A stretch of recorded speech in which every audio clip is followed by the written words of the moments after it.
আসসালামু আলাইকুম রহমতুল্লাহ বারাকাতু।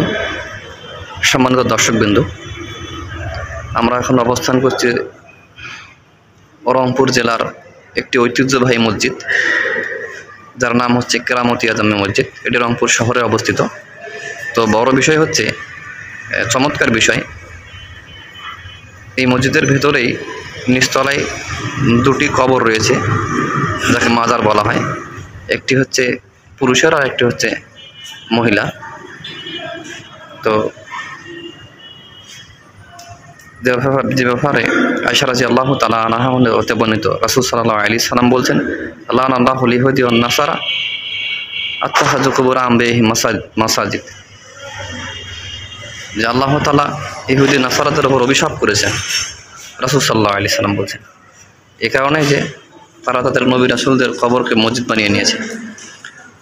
তো আল্লাহ রাসূল সাল্লাল্লাহু আলাইহি সাল্লাম ইহুদি নাসারাদের উপর অভিশাপ করেছেন, এই কারণেই তারা নবী রাসূলদের কবরকে মসজিদ বানিয়ে নিয়েছিলেন।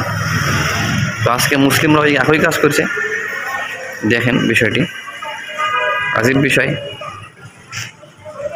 তো এগুলো মুশকিল এবং বড় একটা শিরক। মানুষ এগুলো বিষয়ে অবগত নয় এবং এগুলো ব্যবসা অবশ্য হুজুরাই করছে। এই যে দান বাক্স আছে, এখানে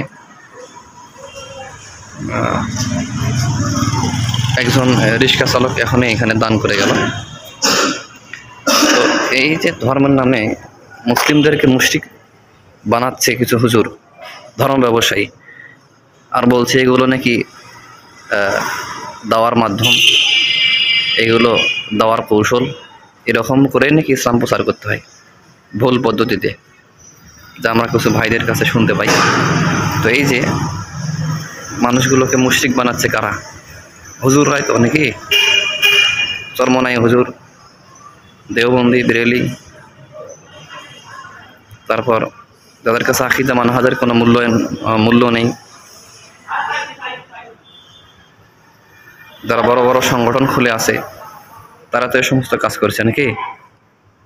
এই যে বেচারা এখানে সালাত পড়ছে, এটি খুব ভালো।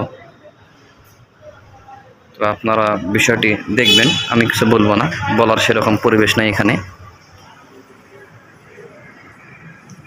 না দেখেন, এই যে হচ্ছে হলো হুজুরের বিবি সাহেবা, মুশকিল বিষয়। তারপর হচ্ছে হলো এই যে হজরত মৌলানা কেরামত আলী এনার মাজার, এই যে দেখা যাচ্ছে, আজব বিষয়।